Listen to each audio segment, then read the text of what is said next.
Boa noite a todos, boa noite a todas. É um prazer grande retornar essa casa, onde aqui nós cultivamos amigos, onde aqui nós lutamos com o trabalhador, mas especialmente com um amigo, que nos dias de hoje nós estamos tão carentes.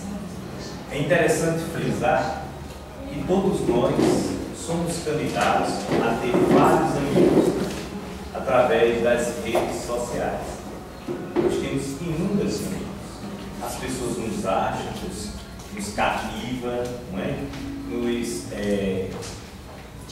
envolvem, não é? Com sua amizade.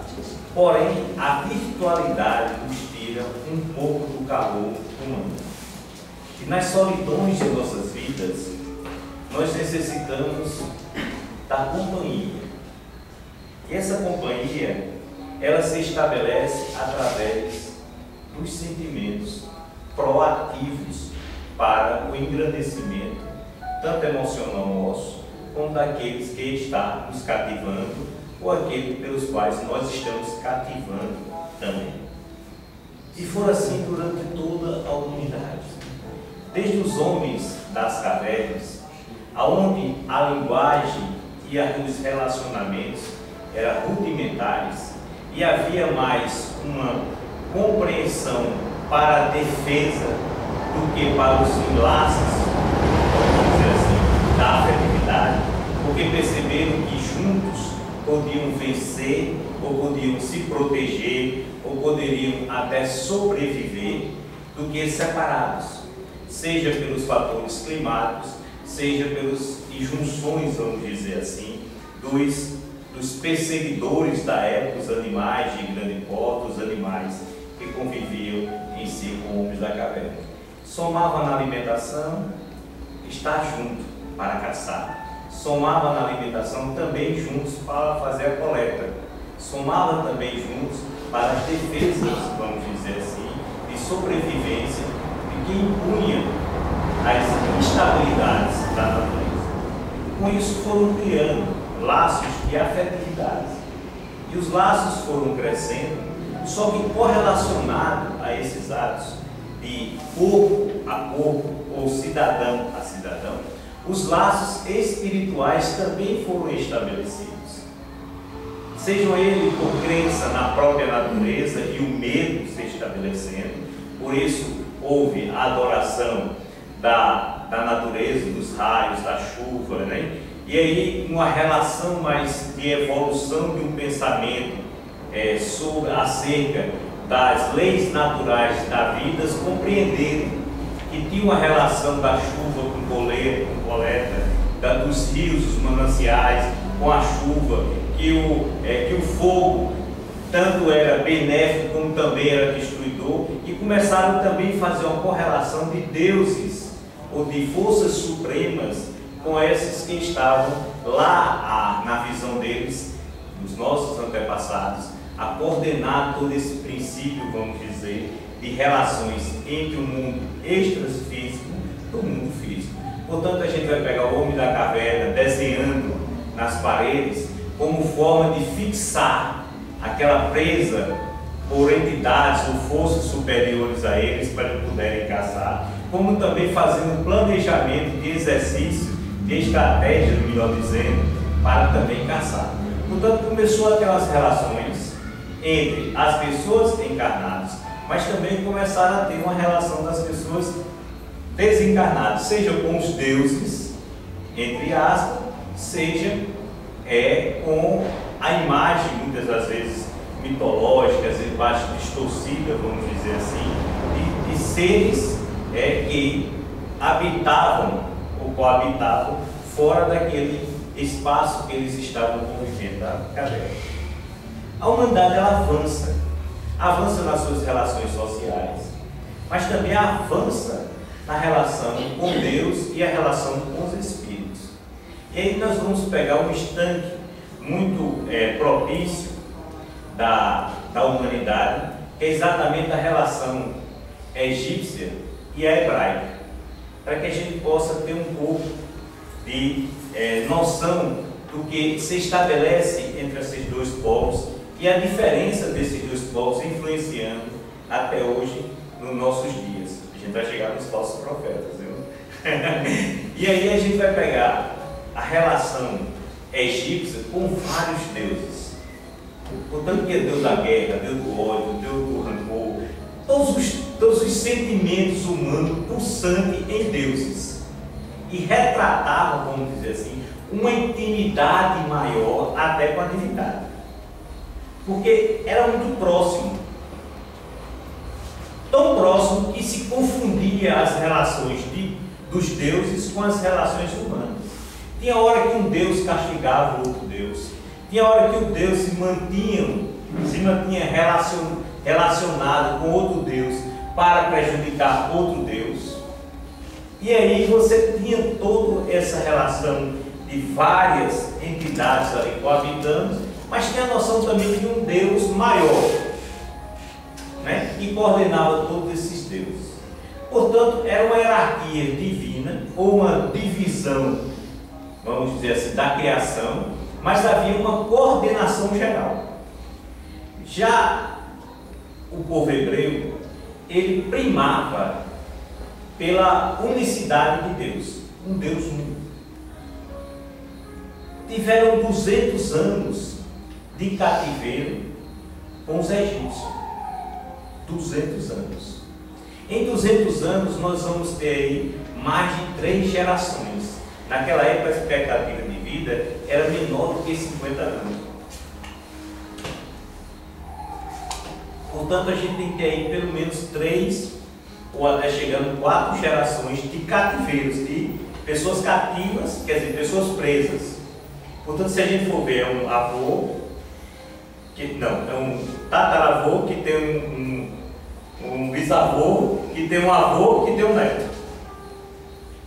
Imagine aí o que o nosso tataravô tinha de relação de crença e a relação com a vida. Eu acho que a maioria aqui não lembra nem o nome do seu tataravô. Não é verdade? Raras exceções. Raras exceções.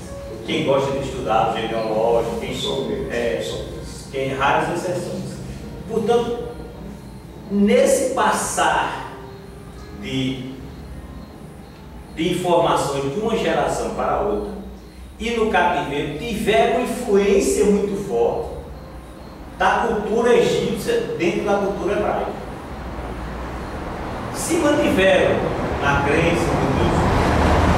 Mas se a gente pegar a travessia que Moisés tentou fazer para a cidade de Canaã, ou a terra de Canaã, vamos perceber que teve momentos em que Moisés teve que chamar, como popularmente a gente diz, o feito à hora.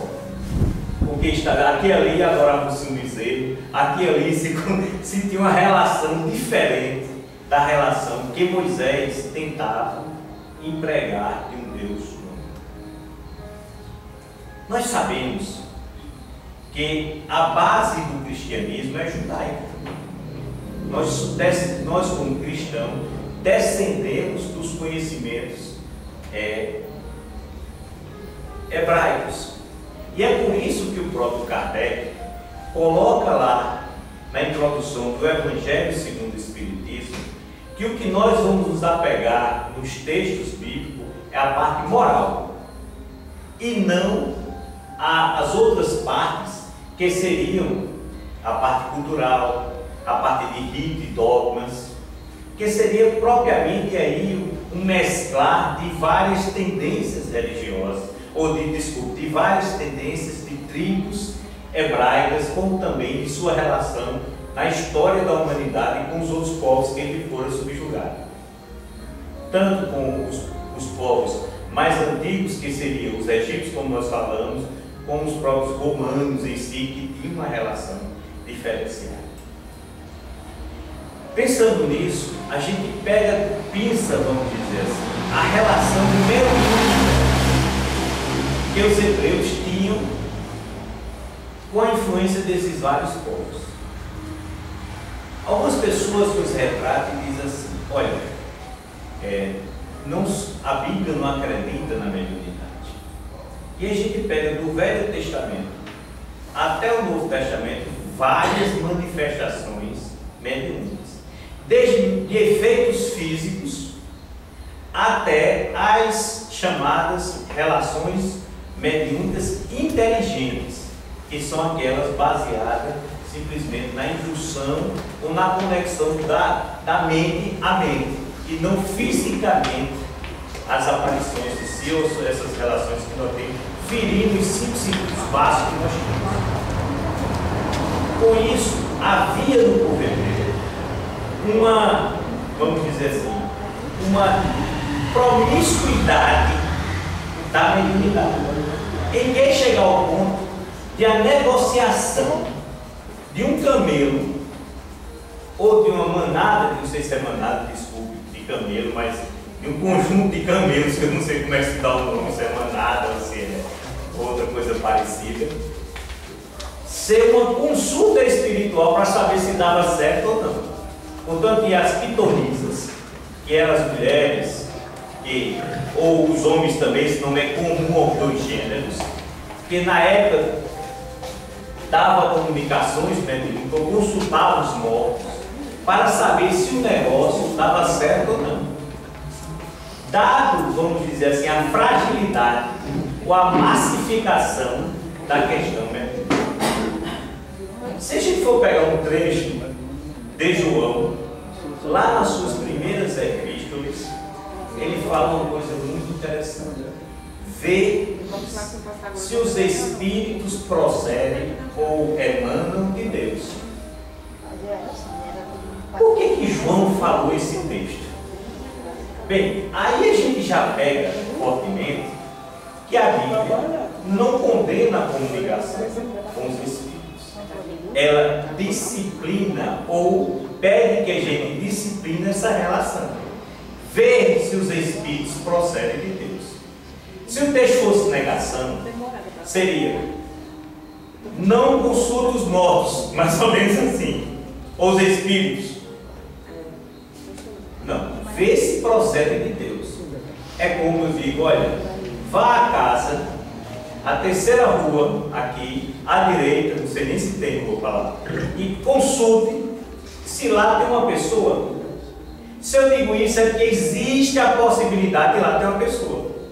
Se não existisse a possibilidade nenhuma, eu podia dizer assim: vá na terceira casa, ver se tem um dinossauro lá. Aí vocês não vou, porque não existe dinossauro aqui entre nós, só os seus restos, não é? Suas marcas estabelecidas aqui, mas vivo, não é? Organicamente vivo, não tem.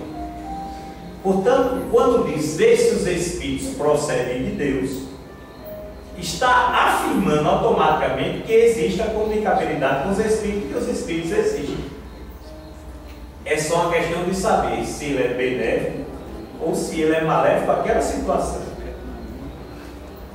E aí se levanta uma relação mediúnica com os espíritos. Quanto mais no texto à frente, ele fala sobre os falsos profetas, os falsos cristos e os falsos profetas.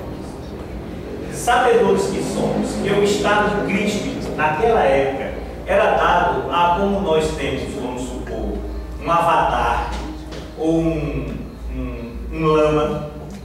Nos hebreus, o grau crístico era considerado um profeta mais avançado, ou uma qualificação maior do que um profeta.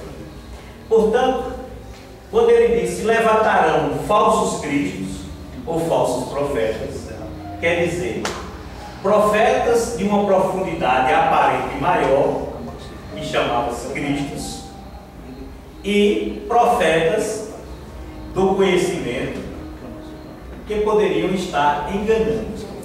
E quando ele faz essa colocação, ele também não está proibindo a relação com os cristos, nem está proibindo as relações com os profetas. Até porque, segundo os textos históricos, na Galileia havia quase um profeta para cada habitante. Todo mundo era profeta lá, não é? Todo mundo queria profetizar. Profetizar quer dizer trazer uma notícia diferente de uma informação que as pessoas não têm acesso. Portanto, até o professor pode ser um profeta, se ele trouxer uma informação que as pessoas não têm, e aí ele saber que essa profecia tem uma ordenação de conhecimentos. Portanto, seria uma previsão, seria uma informação que os outros não detêm. Portanto, essa questão dos falsos cristos ou dos falsos profetas era verdadeiramente uma tentativa do cristianismo nascente, quer dizer, do judaísmo, mas do cristianismo nascente, de disciplinar com a educação. Trazendo para os dias de hoje, nós vemos uma leitura diferenciada disso. A doutrina dos Espíritos, nesses últimos tempos, uma doutrina nova, mas acusada cotidianamente de ser uma doutrina de falsos profetas ou de falsos cristos. Quando não se analisa o processo mediúnico face a face. Eu trabalho com vários amigos e amigas que são de doutrinas diferentes da minha. E essa semana passada, estávamos, na sexta-feira, o último dia da semana passada, estávamos saindo do trabalho. E uma das nossas amigas, que é protestante, reformista, olhou para mim e disse: Zeca, eu senti perto de você uma entidade do mal. Eu digo, vamos voltar ali para a gente conversar. Porque se você sentiu perto de mim uma entidade do mal, você está falando sobre a inversão. Deus me livre, esse negócio de mediunidade não existe. Eu digo, e o que você sentiu foi o quê? Não. O diabo, eu senti um diabo perto de você. Eu disse, quer dizer que você só pode sentir perto de mim ou um diabo ou Deus. Não tem intermediário esses níveis aí de comunicação, não. Ou é supra-santo, ou é uma coisa tenebrosa. Porque no mesmo dia, ela falou para mim, disse, Deus quer falar por mim a você. Mediunidade de novo. Não é? E de Deus. O que acontece é a falta de decantar os processos de evolução das comunicações que as pessoas estão dando. A doutrina espírita é uma das únicas religiões que encara a mediunidade face a face e tenta estudá-la, experienciando as sensações, experienciando as comunicações, testando essas comunicações para lhe dar conceitos ou profundidades de veracidade ou descartar quando é pouco. E aí eu me atrevia a dizer que existe na Terra uma doutrina que é vacinada contra falsos profetas ou falsos cristos, quando nós aplicamos a doutrina espírita. Porque é o que diz Kardec sobre a doutrina dos espíritos e a comunicabilidade com os espíritos. Vê, analisa as mensagens para poder dela divulgar. Está lá no livro dos médiuns. Não vá pelos nomes que lá estão escritos. Não vá por poucas informações que nelas estejam. Mas procure a intensidade, a profundidade e a coerência de suas colocações para tê-la como verdade. Se a gente aplicar o método kardeciano para com relação à mediunidade, certamente nós não teremos falsos cristos ou falsos profetas. Mas quando nós nos atrevemos, vamos dizer assim, à superficialidade da mediunidade, aí nós caímos, vamos dizer assim, no grande equívoco de achar da normalidade, da dualidade dos seres, ou aqueles que prestam, chamados deuses, ou aqueles que não prestam, chamados diabos.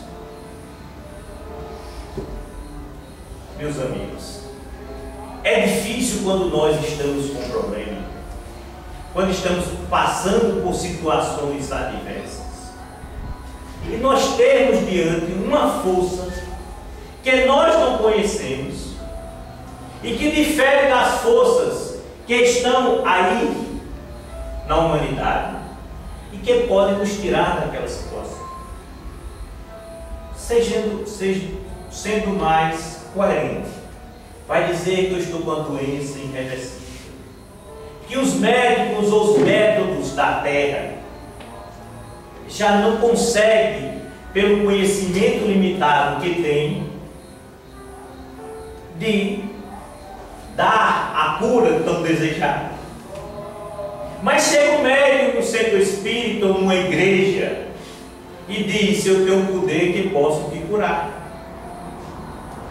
Como eu não conheço aquele poder, eu vou estar na mesma situação dos homens da caverna que tinham medo dos deuses, dos superdeuses. E aí vou fazer qualquer negócio para poder me libertar daquilo. Mas a doutrina espírita, ele clama outra situação: a coerência dessa relação.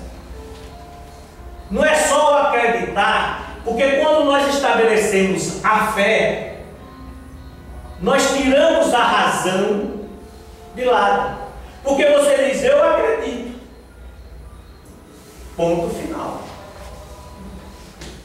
E na sua fé, ou na sua forma de relação com suas crenças, eu vou estar inapto a discutir com você. Mas quando eu coloco uma fé raciocinada, que eu digo: olha, tira Zeca, tira Ciclano, e vamos discutir o fenômeno, vamos discutir os conteúdos, se a parte emotiva, chegaremos a alguns denominadores e podemos fazer até experiência e aprofundar conhecimentos. E aí eu não tiro de forma nenhuma a grandiosidade do fenômeno mediúnico, como também da veracidade do médium, como também da veracidade dos espíritos. O que eu vou afastar são os efeitos, são os condicionamentos mentais. O que eu vou afastar são os hábitos, ou vícios, melhor dizendo, que existem nessas relações históricas. Porque certamente é a primeira encarnação que nós temos como espírita. Se não for a primeira, da segunda não passa. Porque o Espiritismo tem quantos anos? Para que a gente pudesse nascer, ter o contato com o centro espírita, estudar os princípios espíritas, morrer, passar um tempo na erradicidade de uma vida e outra, nascer de novo e estar perto do centro espírita de novo. Se a gente pegar quantos anos tem um centro espírita aqui de Esperança, vamos dizer que a gente reencarnou 2 vezes aqui em Esperança, a gente só tem a oportunidade nessa última encarnação. Vamos dizer que vamos para Campina Grande, são 22 centros espíritas, ou para o Brasil, que são 9.000 centros espíritas. É muito pouco para a população que nós temos. É preciso nascer. Quantas pessoas não passam aqui e dizem aqui não centro espírita? Porque a doutrina ainda é nova. Muito bom. Não é? Portanto, 150 e poucos anos, a relação é muito pequena, a quantidade de pessoas com a quantidade de casas espíritas.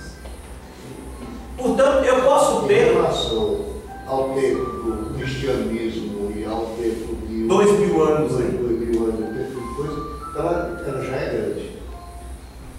Comparativamente. Exatamente. Se você for pegar 333 pontos vindo para cá, que foi a Igreja Católica Apostólica Romana, não é? São quase 1.700 anos. Mais de 1.700 anos. Para você ter 100 e poucos anos. Agora, o que mais, vamos dizer assim, faz com que essa doutrina cresça é porque os conhecimentos dela, como bem falou Kardec, não são conhecimentos novos.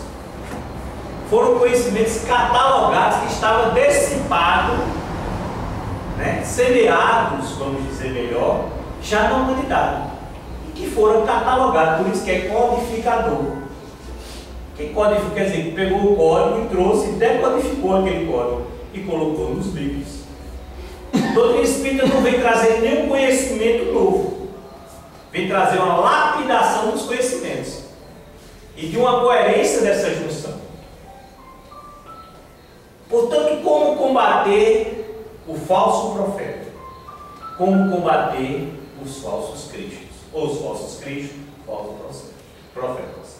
Só existe um método, que é o estudo, que é a educação.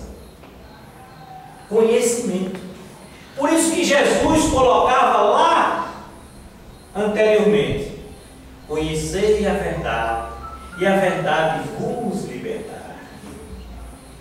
Através do conhecimento, nós vamos conseguir fazer a distinção do que são práticas anímicas, práticas errôneas, não é que anímico seja errôneo, estou catalogando, ou práticas verídicas.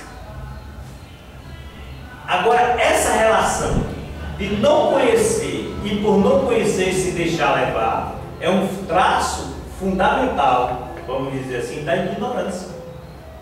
Quando eu conheço, automaticamente eu não sou ignorante. Vou citar um exemplo que hoje para a gente parece ser muito simples e assim até hilário, mas na minha época eu fiquei impressionado. Chegou a senhora lá em casa para trabalhar na nossa casa, e primeiro o pessoal vinha do interior, fugindo da fome, da seca, não é? E vinham trabalhar nas casas. Hoje a relação trabalhista é outra, carteira assinada, tem toda uma relação diferente. Nós evoluímos. E uma senhora chegou lá em casa e não conhecia a televisão. Na verdade, ela não conhecia nenhum eletrodoméstico, porque onde ela estava não tinha eletricidade. Na primeira vez que se ligou um liquidificador lá em casa, a mulher correu para trazer ela de volta por causa do barulho. Antigamente fazia mais barulho ainda. A televisão, quando ela viu, ela ficou impressionada. E meu pai é uma pessoa muito engraçada e viu que ela estava embebecida com aquilo ali e começou a dizer: olha, esses homenzinhos que moram aí dentro dessa caixa precisam se alimentar. E é bom que você coloque um prato de alimento, quando terminar todo mundo, perto da televisão, da caixa aí, porque eles vão sair depois para se alimentar. E a mulher, quando terminou a nossa refeição, ela foi lá e botou o prato lá perto. Isso a gente está achando até um absurdo. Conversando com o Fernando aqui, a gente tem uma dúvida. Foi aqui na internet, automaticamente tiramos a dúvida. Aqui, online, como se diz. Nessa época não existia internet, para aquela pessoa muito menos uma relação com a televisão. E papai naquele momento estava sendo o quê? Um falso profeta. Estava levando uma informação distorcida. Uma informação que não existia. Mas por falta de conhecimento dela. Porque se hoje qualquer um que está aqui, alguém convidasse para colocar um prato de alimento junto à televisão, a gente ia morrer de rir. Ia dizer: você é besta, né? Você acha que eu sou besta? Porque nós já conhecemos, já dominamos a tecnologia. Da mesma forma é a mediunidade. Não há mistérios no processo mediúnico. Não há extraordinário. Não existe o extraordinário. O extraordinário é porque nós não dominamos, porque nós não conhecemos. As proezas que Francisco Cândido Xavier fazia, pelas inúmeras mediunidades que ele tinha, não é nada de extraordinário, porque é um processo natural da mediunidade. Agora, por a gente não conhecer, a gente torna extraordinário. Por que que Chico o tempo todo dizia que era o jumentinho da doutrina espírita? Ah, meu irmão, eu sou o mais necessitado. Ele não se colocava como o Papa do Espiritismo, ou o médio, supramédio da doutrina espírita. Isso tudo era classificação das pessoas para com relação a ele. Ele em si só dizia que era um mero trabalhador da doutrina. Porque para aquele sermão ele sabia que era de natureza, vamos dizer assim, orgânica e espiritual. Era natural, não tinha nada de exacerbado. E aí vai um conselho para todos nós como espíritos. Vamos voltar 2000 anos atrás e vamos ver se os espíritos procedem de Deus.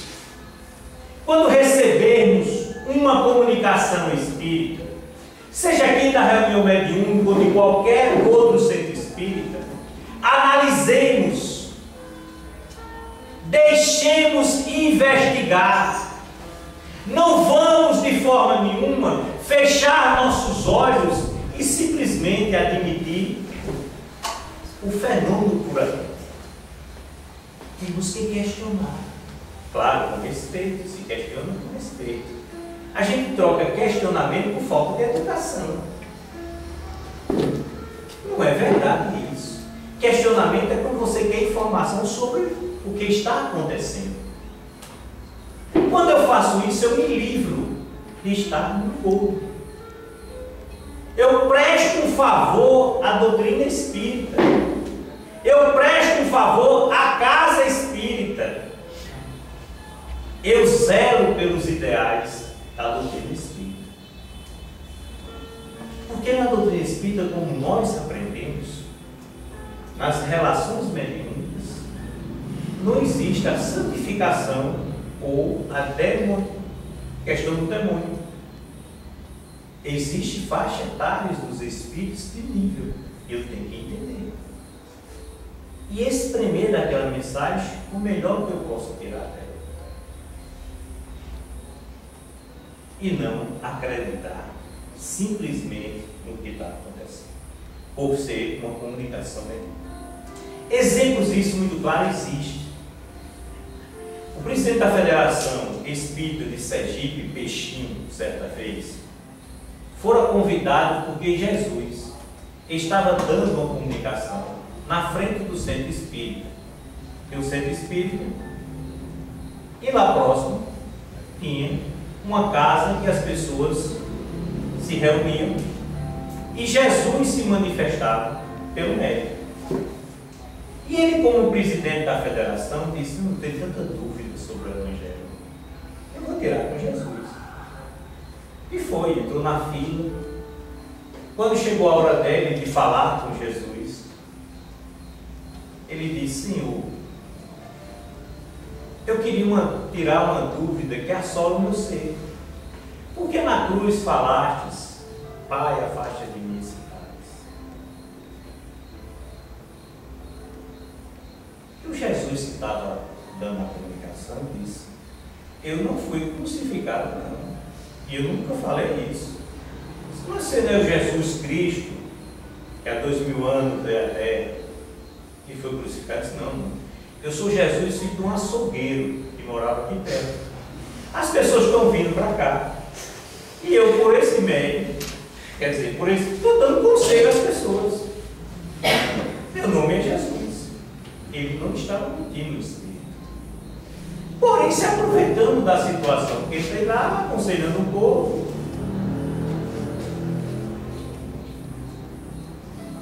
É preciso que a gente analise. A gente vê os centros espíritas que lidam com curas espirituais, cheios, abarrotados, gente saindo como se diz, pelos vidros do centro espírita. Nas épocas de estudo, naquele mesmo centro espírita não tem quase ninguém.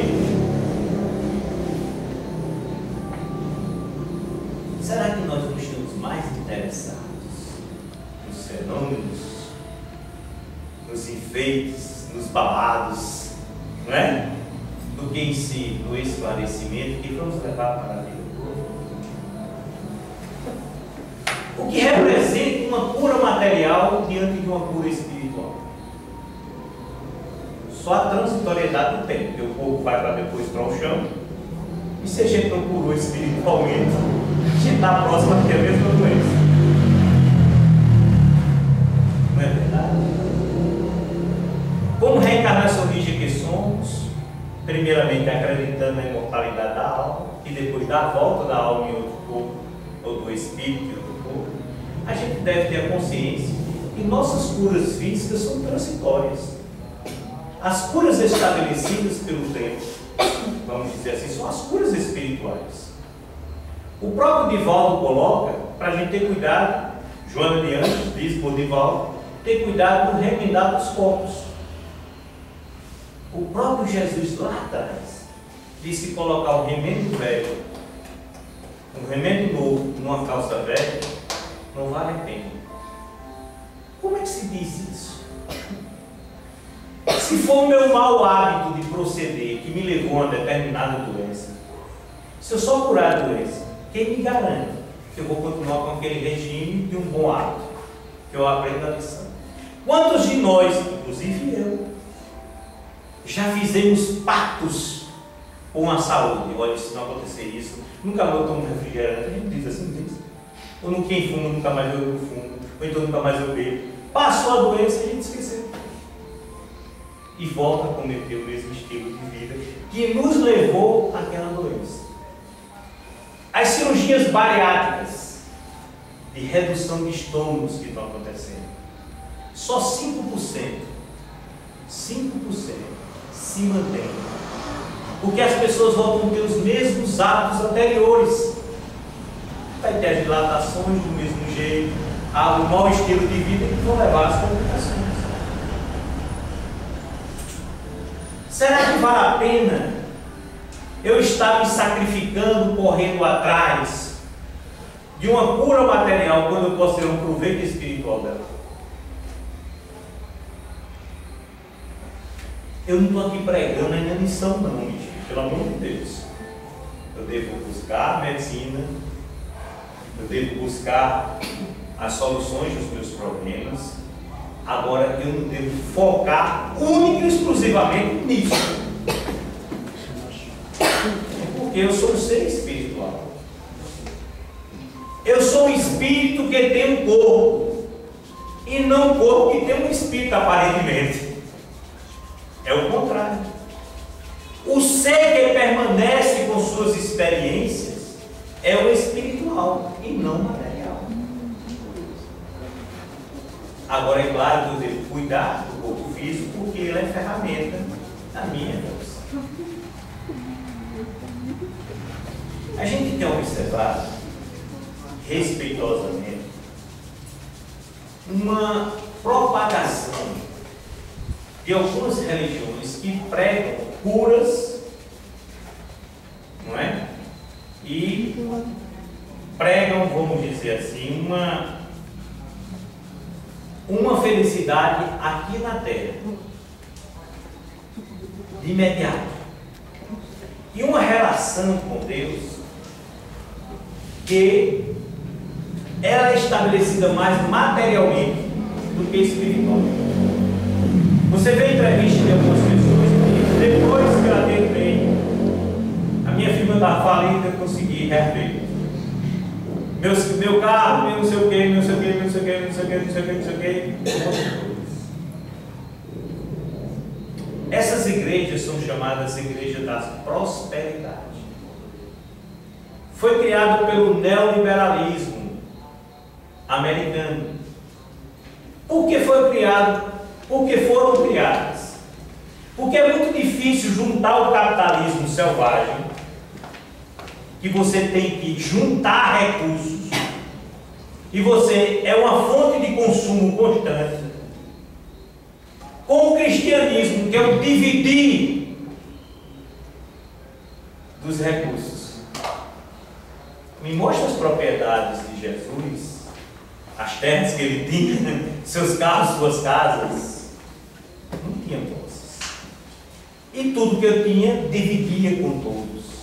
O maior símbolo de comunhão que se tem é a divisão dos peixes e dos pães, a multiplicação, que alguns estudiosos dizem que na verdade as pessoas partilhavam o que tinha e se chegou àquele montante. O capitalismo, ele prega o inverso disso, que é o juntar dinheiro para gozar na minha velhice e deixar ainda para meus descendentes. Portanto, não casava e não casa eu pegar um funcionário meu e sugar dele até o último pingo de suor para eu poder ajudar. Não casa com o cristianismo eu não estar preocupado com a natureza poluindo, retirando indevidamente os recursos naturais, sem me preocupar com o meu próximo. Não casa eu enganar e colocar preço mais alto para ganhar mais dinheiro, emprestando recursos para o outro. Não casa com o cristianismo, mesmo que sabendo que o outro vai para a miséria. O que importa é defendendo o meu recurso. Portanto, tem que se criar uma ponte entre o capitalismo e a proposta cristã. E aí surgiu as igrejas da prosperidade, aonde se prega que você não vai ser feliz nos céus, você vai ser feliz agora. Deus tem um plano para você, tirando a ideia de comunidade e tratando a individualidade das dificuldades. Para eu poder falar na individualidade e particularizar o problema e tirar daquele o que eu desejo, que é a minha prosperidade. Portanto, essas igrejas tornam-se falsos profetas, ou falsos testemunhos, ou falsos cristos, porque distorcem o princípio da comunhão do cristianismo. Respeitosamente. Mas estamos chegando ao final dos tempos. Que finais de tempos são esses? Não é que o mundo vai se acabar. Não é que nós, enquanto encarnados, espíritos, enquanto espírito, vai se acabar. Mas que o planeta não vai mais suportar esse tipo de relação. Até porque esse mês, a ONU estabeleceu que nós entramos no déficit mundial de potencialidade da existência do homem. Você diz, como assim? Os recursos naturais, na perspectiva do crescimento do homem, pela primeira vez, a Terra não suporta a população que nós temos. Nas condições atuais. As condições atuais. Como se explora a natureza. Exatamente. Dessa forma, a vida humana não vai ser possível. Aí você diz, é o fim dos tempos? É, desses tempos que nós estamos vivendo. Dessa relação que nós estamos vivendo. Nós passamos por um planeta, a gente vai evoluir para um estado de planeta de regeneração. Aonde o mal vai existir, vocês têm visto dizendo todo o tempo.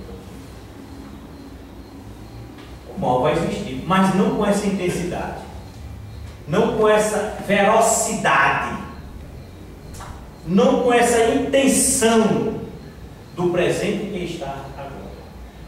As últimas oportunidades estão sendo dadas, é a média da Terra. Você pensa que a Terra envolve eu? Não. Se as últimas oportunidades, dentro de uma segurança espiritual que nós sabemos que o mundo espiritual tem, está sendo dadas as últimas oportunidades. Por isso que a gente está vendo algumas atrocidades que antes a gente não via. Mas são as últimas oportunidades. E não nos sentimos privilegiados por isso, que estamos nessas últimas oportunidades. Somos portadores dessas últimas oportunidades. Mas para nós, todos nós, que estamos percebendo também o lado espiritual, é um terreno muito farto para a gente crescer espiritualmente. É um terreno, vamos dizer assim, muito pulsante, para que nas relações da humanidade a gente possa perceber, dar passos largos na nossa evolução. Eu vou citar uma brincadeira para a gente ver como a oportunidade é ímpar. Diz que uma grande sapataria de um vendedor muito forte, e esse vendedor foi destacado para ir para a China, para vender sapatos na China. Abriu uma nova instância lá na China. Ao chegar lá, ele viu que a maioria dos chineses tudo usa sandália. E aquela sandália feita de bambu. Né? Ele olhou, O famoso tabu. olhou e disse: eu não vou vender nada aqui. Eu vou embora. O povo aqui não usa sapato. Como é que eu vou vender? Não tem a cultura do sapato. E ligou para a empresa: olha, como melhor vendedor que sou, eu quero sair daqui. Eu quero ir para um local que tem potencial para vender. Tá certo, a empresa tirou, botou ele lá na Itália, que o povo usa muito sapato, e mandou outra pessoa para lá. No primeiro mês, essa pessoa bateu todos os recordes de venda. No segundo mês, a pessoa vendia mais ainda. E aí o proprietário da empresa, ou os gerentes da empresa, ligou para isso: o que você está fazendo? Porque ele mandou o melhor vendedor e não conseguiu vender aí. Ele disse: aqui é bom demais, ninguém tem sapato. Todo mundo pode comprar um sapato. É o outro lado da visão.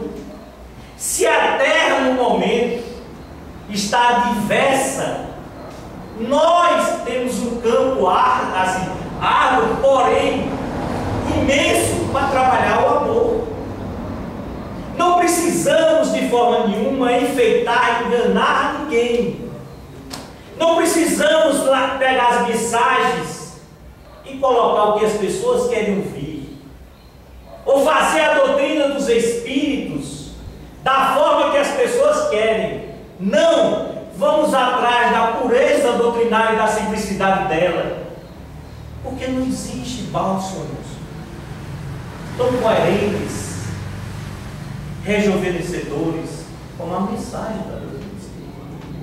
Para que tentar enganar, colocar enfeites, quando não necessita disso?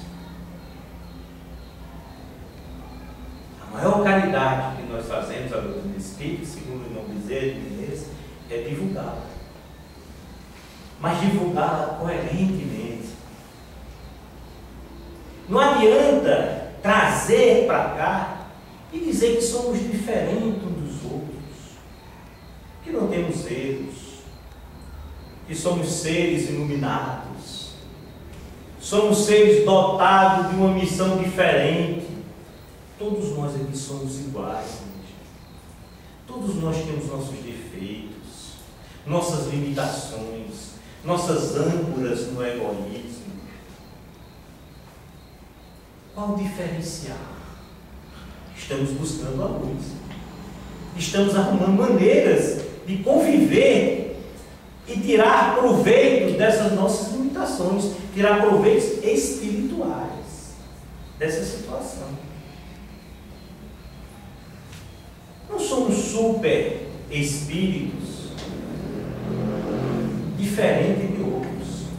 Quando na reunião mediúnica chega um espírito e diz: olha, eu tenho aqui para essa casa uma grande missão. Opa, para.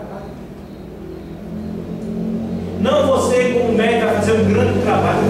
Eu, com tanta gente que tem forma de mediunidade, e eu com tanto erro que eu tenho, e você um grande... Não, peraí. Vamos devagar, vamos começar aqui trabalhando, estabelecendo o socorro individual de cada um aqui, levando uma palavra amiga. A gente consegue. Porque a mangueira aqui é tão suja que tem que passar muita água limpa para poder limpar a mangueira, que sou eu. O vaso aqui não é apropriado ainda para ter para guardar algo sublime, porque eu vou contaminar o que é sublime. Portanto, vê um pouco o que é sublime, tira um pouco da minha sujeira e vai, e Deus vou dar um vaso transparente. Todos nós vamos dar vasos transparentes, higienizados. Portanto, se alguém chega para você e diz, olha, você tem uma missão nessa terra, calma. A missão maior, primeiro, gente, é nos libertarmos da nossa ignorância. A segunda grande missão é conviver com o nosso próximo, numa relação afetiva e de um fundo de veracidade. Essa é a grande missão. Por isso que Jesus estabelece, dentre os mandamentos todos, unificado em 2. Amar a Deus sobre todas as coisas e o próximo como a si mesmo. É a grande missão nossa. É reconhecer a divindade para que a gente tenha esperança, para que a gente tenha autoestima para viver, e a relação com o nosso próximo, podando as nossas relações de indiferenças. Hoje, e voltando ao assunto lá do começo, onde começamos, temos vários amigos nas redes sociais, onde o maior drama nosso ainda é a doença maior que nós temos hoje, se chama depressão. Como é que a gente está cheio, transbordando de amigos e temos a limitação da depressão? Porque nós estamos distantes de nós mesmos. Solidão é não ter amigos. Depressão é não mais se encontrar. Não se reconhecer mais. E esse é o grande papel das profecias e dos cristãos. O processo de adoração a Deus e a relação com o nosso próximo. Voltando à simplicidade, vamos conseguir conviver bem com nossas limitações, ampliar a nossa capacidade através do conhecimento e certamente, ampliando, chegaremos a ter, vamos dizer assim, o antídoto para os enganadores, que utiliza das nossas fragilidades para tirar proveito em nome, muitas vezes, de Deus. Um abraço a todos, felicidade. Foi um momento muito bom estar de volta com vocês, esperando que possamos estar juntos outras vezes, quando convidados. E quando não nos encontrarmos na rua, forte abraço, porque dependemos uns dos outros para progredir. Só não encontraremos o caminho. Necessitamos um dos outros para nos fortalecer. Nós não somos diferentes, nós somos, como falamos, unidos no nível de evolução. Temos talvez os mesmos equívocos, mas uma coisa está estabelecida em nós: a vontade de crescer, a vontade de progredir. Felicidade.